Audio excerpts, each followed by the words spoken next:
বিলাসীপাৰা পশ্চিম সমষ্টিৰ পৰা দুবাৰকৈ বিধানসভাৰ মজিয়াত ভৰি দিয়া এগৰাকী জনপ্ৰতিনিধি।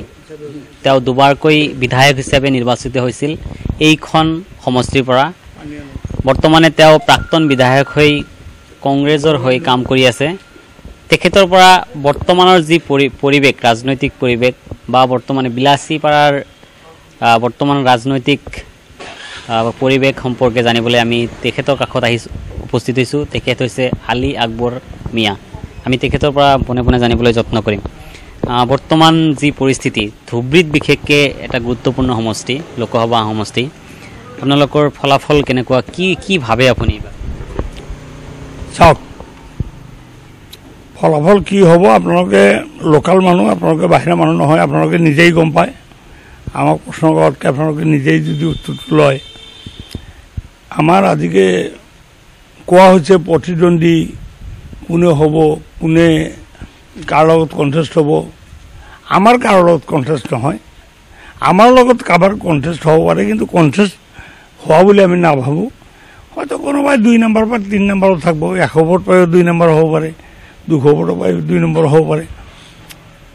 তাৰে ভিতৰত মোৰ যিটো আইডিয়া দেই, বিভিন্নজনে বিভিন্ন ধৰণৰ কথা ক'ব, মোৰ যিটো আইডিয়া AGPৰ কিজানি 2 নম্বৰত থাকিব পাৰে। আমি বহুত ভোটত ওপৰত থাকি 1 নম্বৰত থাকিম, আমি জিকিম। AGP কিজানি 2 নম্বৰত থাকিব পাৰে। তাৰ কাৰণটো হ'ল কি, যে হিন্দু ভোটটো অলপ একাটা হোৱা যেন লাগে, স্পেচিয়েলি এটা ছেকশ্যন। মই নকওঁ, এবাৰ AGP কেণ্ডিডেটে 1,70,000 ভোট পাইছিলে, BJPও 2,00,000 2,50,000 নিচিনা ভোট পাইছিলে। এইখিনি যোগ বিয়োগ কৰিলে দেখা যায় বহুতখিনি ভোট হৈ যায়। জহিৰুল ইছলামৰ ল'ৰা, যোগ বিয়োগ কৰিলে দেখা যায় তেওঁ অলপ কণ্টেষ্টত আহে যেন লাগে। UDFৰ বদৰুদ্দিন আজমল, এতিয়া মানুহ স্পেচিয়েলি বদৰুদ্দিন আজমলক মুছলিম মানুহে ভোট দিয়ে, হিন্দু মানুহে ভোট নিদিয়ে। আৰু বদৰুদ্দিন আজমল ডাঙৰীয়া এজন যে অসভ্য মানুহ, তেওঁ যে ভদ্ৰতাৰ জ্ঞান নাই। বিভিন্ন ক্ষেত্ৰত মানকাচৰত আপোনালোকৰ সাংবাদিক বন্ধুসকলৰ লগত কি ব্যৱহাৰটো কৰিলে। বিভিন্ন জাগাত মিটিঙত যায়, ঠেঙৰ চেয়াৰৰ ওপৰত ঠেং তুলি দি ঠেং নচুৱাই থাকে, মানুহক দি ঠেং টিপি থাকে। এইবিলাক মুছলমান ধৰ্মৰ খিলাফ। এই ক্ষেত্ৰত মই আলী আকবৰ মিয়াক ক'ব চাওঁ, তেওঁতো আচলতে মুছলমান ধৰ্মৰ ঘৰত, মুছলমানৰ ঘৰত জন্ম হৈছিলে নহৈছে মোৰ সন্দেহ আহি যায়। এই কথাবিলাক মানুহে বুজা হৈছে। এটা দিন আহিছিলে নায়ালগাত, প্ৰথম দিন নায়ালগাত যেতিয়া তেওঁ গৈছিলে, পুহ মাহীয়া জাল আছিলে ঠাণ্ডা, ৰাতি 1:30টাৰ সময়ত তেওঁ গ'ল। 1:30টাৰ সময়ত যায়, প্ৰথমে আৱাজ দিলে আলী আকবৰ মিয়া মুৰ্দাবাদ, অজয় চৌধুৰী মুৰ্দাবাদ, নিজে মুখে দেই। অথচ আপোনালোকে চাওক, বিশ্বৰ ইতিহাস চাওক, বিশ্বত কোনো এজন লিডাৰে কোনোদিন কাৰো নামত মুৰ্দাবাদ বা জিন্দাবাদ কৈছে নেকি? কিন্তু এই যে আলী আকবৰ মিয়া অজয় চৌধুৰী মুৰ্দাবাদ কৈ দিলে, এজন হুজুৰ মানুহ, এটা দলৰ সৰ্বভাৰতীয় এটা পাৰ্টীৰ তেওঁ সভাপতি, তেওঁ যে এই কথাটো কৈ দিলে, মানুহে ধৰিবই নোৱাৰিলে এইটো ভাল হ'ল নে বেয়া হ'ল। মানুহে ভাবিলে হুজুৰে কৈছে, তেওঁ হুজুৰৰ লগত কৈ দিছে মুৰ্দাবাদ, ঠিক হোৱা নাই। বিশ্বত কোনো এজন নকয়, কিন্তু আজি এই কথাটো মানুহে বুজি পাইছে। পিয়াজবাৰী এটা মিটিঙত কৈ দিলে কি, মিয়া মানে মাইয়া, তাত মোক ইণ্ডিকেট কৰিছে দেই, মিয়া মানে মাইয়া, মাইয়াৰে তালাক দেও। এইটো কোন ধৰ্মত পালে? তথাপিও আমাৰ মুছলমান মানুহে, মানে অশিক্ষিত মানুহে সেইটোও ধৰিব নোৱাৰিলে। এইটো আকৌ কি ক'লে, তো ভাবিলে এইটো ভাল কথাই ক'লে, একেবাৰে হাত চাপৰি মাৰি দিলে, মিয়া মানে মাইয়া, মাইয়াৰে তালাক, আলী আকবৰে তালাক দেও। আৰু মই কাৰো লগত বিয়া বৈছোঁ নেকি যে মোক তালাক দিবা? শিমুলতলা, চৰি আমার কি ঢেমডেমা একটা রাজহুয়া মিটিংত কৈ দিয়ে লিখি, চাবি তালাত ভোট দিলে তাদের আমল নামার খাতায় 10-10টি করে নেকি লেখা হবে, আর যারা ভোট দিবে না তাদের আমল নামার খাতায় 10-10টি করে গুণা লেখা পড়বে। চাবি তালায় যারা ভোট দেবে না, তো গুণা বা নেকির মালিক কোন? আল্লাহে, নবীও তো নহয়। তো যদি চাবি তালার ছবিত ভোট দিলেই যদি কি কয় নেকি দিব পারে, তো আল্লাহ নহল জানো? দিল্লীত এটা সাংবাদিক সভাত কৈ দিলে কি, সাংবাদিকবিলাকে যেতিয়া ধৰিলে, আপুনি অসমৰ মুছলমানক লৈ কি চেৰিমেনি খেলি আৰম্ভ কৰিছে, আপুনি মুছলমানৰ কোন? তেওঁ কৈ দিলে চব মই अगर उच्चे कुछ बड़ा हो तो अभी मैं हूँ तो ना কৰিব নোৱাৰিব তো মূৰৰ ওপৰত কি থাকে আল্লাহ থাকে তাৰমানে এই আল্লাহ দাবী কৰি দিলে তেতিয়া হৈছে কি নতুনকৈ বদৰুদ্দিন ওলাইছে যে মানুহ ভাবছে যে এইটো অলি নেকি আকৌ আল্লাহৰ ঘৰ ধৰি কান্দি আল্লাহ বোলে ওপৰৰ পৰা ওহি দি কৈছে চাবিতালাৰ ছবি লৈ তুমি খেলা আমলিয়াত হ'ব তোমাৰ কামলিয়াত হ'ব মংগল হ'ব এই কথাবিলাক মানুহে বুজি পোৱা নাছিলে আৱেগিকভাৱে এইফালে পানী পৰি দিয়ে ভাবিলে যে এইটো পানী পৰা খালে একেবাৰে অসুখ চসুখ ভাল হৈ যাব অথচ যেতিয়া আমি বুজাইছোঁ মানুহক তেওঁৰ গাড়ীত টোপলাই টোপলাই ঔষধ কিয় থাকে পানী পৰা খালে যদি অসুখ ভাল হয় তো তুমি এক গিলাচ পানী পৰি খোৱা ভাই তোমাৰ গাড়ীত টোপলাই টোপলাই ঔষধ থাকে কিয় বদৰুদ্দিন আজমলে আপোনালোকৰ সাংবাদিক বন্ধুসকল কেতিয়াবা ফ'ল' কৰিব যেতিয়া ঔষধ খায় 10টা 5টা 10টা টেবলেট একেলগে মূৰত এনেকৈ দি ঔষধ খায় তে তুমিতো ইমান পানী পৰা দিলে হেৰি হয় তে তুমি ঔষধ খোৱা কিয় এই কথাবিলাক আৱেগিক কথাবিলাক 5,000 যুৱকক একেবাৰে মুছলমান দেশত লৈ যায় চাকৰি দিব তাৰ নামত ফৰ্ম বিক্ৰী কৰি 6 কোটি টকাৰ ওপৰতেও ইনকাম কৰিলে এই কথাবিলাক অপকেন্দ্ৰবিলাক ফুলবাৰী ভিৰিত চাওকচোন কংগ্ৰেছৰ দিনত মনমোহন সিঙৰ দিনত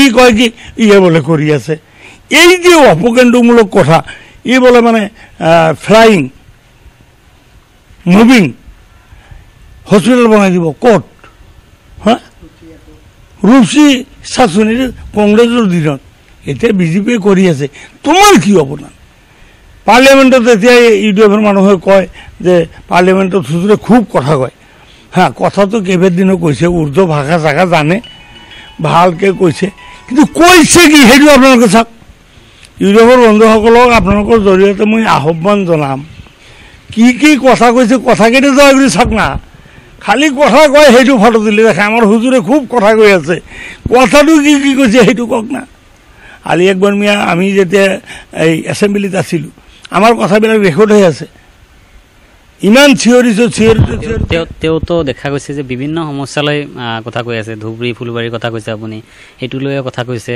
ৰূপসী বিমানবন্দৰক লৈও কৈছে তাৰপিছতো আপোনালোকে মানে কি কথা কিয় মানে ই কৰিছে বুজি পোৱা নাই কথা ইছ মাই গড এইটো আপোনালোকক মই কি দিয়ে স্পষ্টীকৰণ দিম কংগ্ৰেছৰ দিনত এইটো পঢ়ি আছিলে কংগ্ৰেছৰ দিনত এইটো ৰিভাইজ কৰিব লাগি চেংচন দিছে বিজেপিৰ দিনত কৰি আছে তেওঁৰ অৱদান ইয়াত কি তেওঁৰ কোনো গভৰ্ণমেণ্ট আছে নেকি তেওঁৰ দুইজনে 3টা MP আছে নেকি 2টা MP অৱশ্যে এতিয়া 3টা আছিলে এইবাৰ চাব আপোনালোকে কি হয় তেওঁৰ কি অৱদান এইটো মনমোহন সিঙৰ দিনত এই ফুলবাৰী ব্ৰিজ চেংচন হোৱা এজিবিৰ দিনত এতিয়া খুদি তেওঁৰ কি অৱদান বুজিতো পোৱা নাই কিয় তেওঁলোকে কয় আপুনি যে কৈছে আপোনালোকে কিয় মানি ল'ল আৰে আমি মানি লোৱাৰ কথা নাই ৰেকৰ্ডো ক'ব এইবিলাক ৰেকৰ্ডৰ কথা না তেওঁ মানে বাহানা মানুহক মানে এই যে ছাগলীয়ে যেতিয়া বাৰিষা মাহত মানে মৰা খেৰ নাখায় তেতিয়া কৰে কি নীল হেৰি বান্ধি দিয়া হয় খেৰবিলাক যেতিয়া নীলে দেখা যায়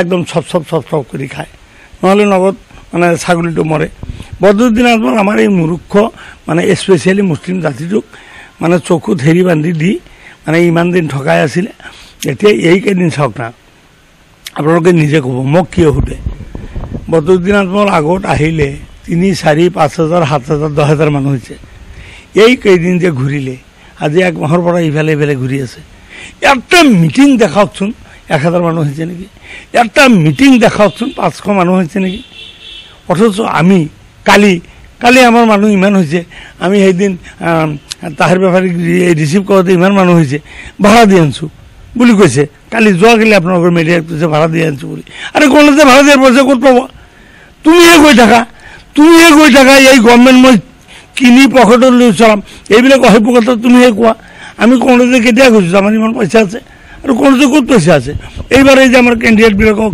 আগে পিছে যথেষ্ট পইচা দিছে এইবাৰ কোনো কেণ্ডিডেটক কংগ্ৰেছে পইচা দিব নোৱাৰে নমিনেল কিবা চাহ খৰচ এটা দিব পাৰে পইচা নাই এইবাৰ অথচ কিনি লৈছোঁ আৰে আমি কোনো কিনি লোৱাৰ কথা নাই মানে জনসমৰ্থন বাঢ়িছে মানুহে ভুল বুজাবুজি বাঢ়িছে এই ভুল বুজাবুজি মানুহে এইবিলাক সব ত্যাগ কৰিছে বদৰুদ্দিন আজমলৰ ঠকবাজি এইবিলাক বুজি পাইছে বদৰুদ্দিন আজমল বৰঞ্চ এজন মুনাফিক মানুহ এইটো সাব্যস্ত হৈছে আপোনাৰ সমষ্টিত এতিয়া বৰ্তমান কি সমস্যা আছে আৰু উন্নয়নৰ ক্ষেত্ৰত কেনেকুৱা হৈছে?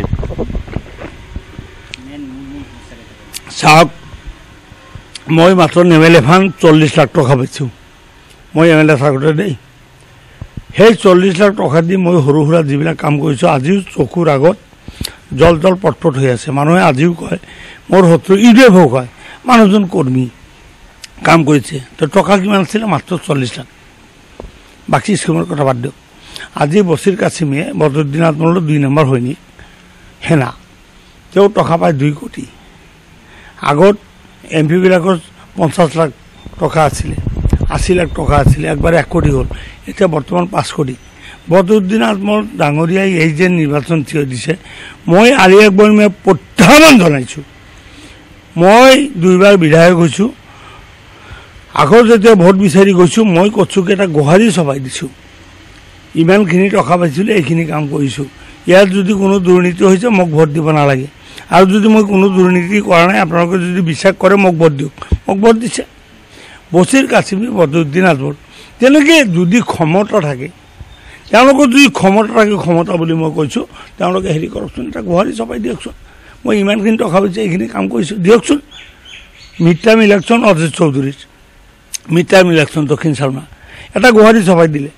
গোহাৰিটো আজি আপোনালোকক দেখাব নোৱাৰিলোঁ, সাংবাদিক বন্ধুসকল, মই গোহাৰিটোৰ কপি আপোনালোকক দি দিম। বদৰুদ্দিন আজমল ডাঙৰীয়া, আমি যে কওঁ আমি খুব কাম কৰিছোঁ, বদৰুদ্দিন আজমল ডাঙৰীয়াই কি কৰিলে, ইয়াৰ এটা গোহাৰি চপাই দিলে। সেই কৰোঁতাতকৈ বহুত গুণে কাম মই বেছি কৰিছোঁ, গোহাৰি এটা চপাই দিছে 2 পেজতেই। আলি আকবৰ মিয়াটো কম বস্তু নহয়।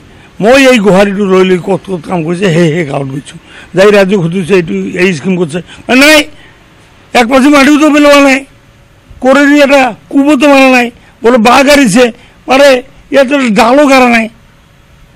এইবিলাক যেতিয়া ধৰিলোঁ পাব্লিকে মাৰিলে 17 কোটি কিমান টকা তেওঁক চুৰ ধৰিছিলোঁ মই। তেওঁৰ গোহাৰিটোতে প্ৰমাণ কৰি দিছিলোঁ, দক্ষিণ চালমাৰ মানুহে সেইটো মানি লৈছিলে যে বদৰুদ্দিন আজমল ডাঙৰীয়া 17 কোটি কিমান টকা চুৰি কৰিছে তেওঁৰ গোহাৰি। আৰু এটা লাষ্ট কুৱেশ্যন, আপুনি কৈছে যে আপুনি বহুত উন্নয়ন কৰিছে, তাৰপিছতো তেওঁলোকে উন্নয়ন কৰা নাই, তাৰপিছতো বাৰে বাৰে তেওঁলোকে MLA হৈ আছে, আপুনি পৰাস্ত হৈ আছে, এইটো কাৰণ কি হ'ব পাৰে? দুৰ্ভাগ্য।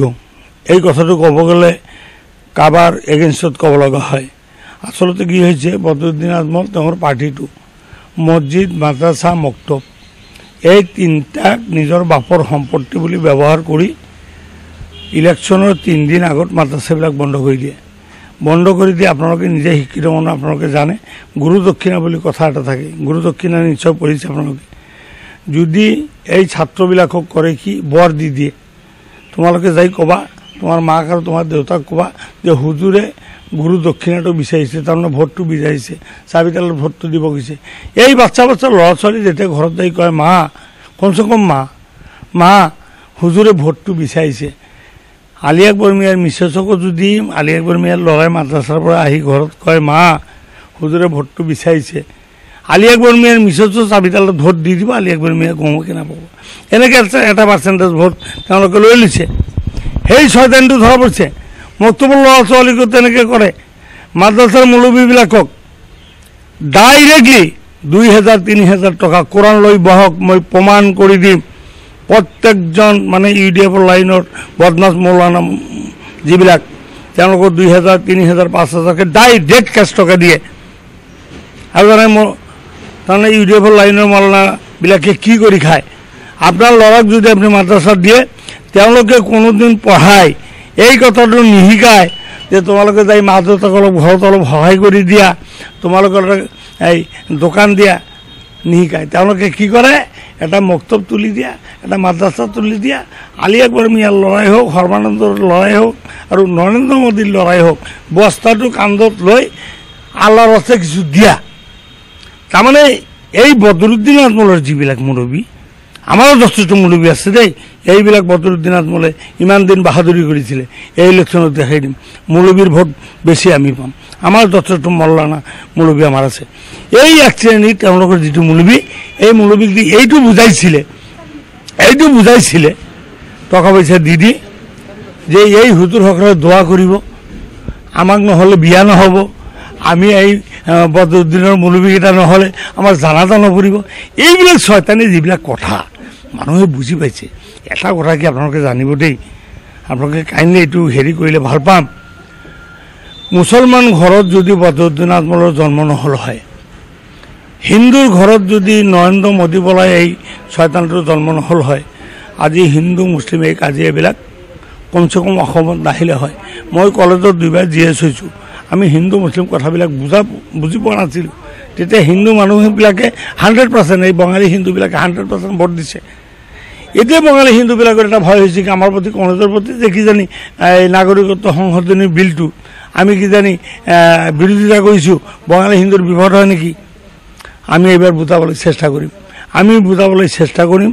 চ্যালেঞ্জ, বঙালী হিন্দুৰ এটা ভাল পাৰ্চেণ্টেজ ভোট আমাক দিব। আমি বুজাম যে ভাই, ইয়াৰ যিখিনি লোকাল বুনিয়াদী বঙালী হিন্দু, আমি আপোনালোকৰ শত্ৰু নহয়।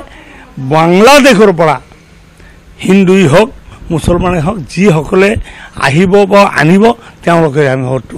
এই কথাটো যেতিয়া বুজাম তেতিয়া নিশ্চিতভাৱে বঙালী হিন্দুৰ ভাল এটা পাৰ্চেণ্টেজ। তাৰপাছত তেওঁলোকে ব্যৱসায়ী মানুহ, ব্যৱসায় বাণিজ্য কি অৱস্থা হৈছে নৰেন্দ্ৰ মোদী অহাৰ পাছত, আৰু এই বদৰুদ্দিন আজমল নৰেন্দ্ৰ মোদীৰ লগত কেনেকৈ মিলি চলে। তৰুণ গগৈ মুৰ্দাবাদ, এইফালে যায় সোনিয়া গান্ধী জিন্দাবাদ। এইটো ইজ্জতদাৰী মানুহে এনেকৈ কথা কয় নেকি?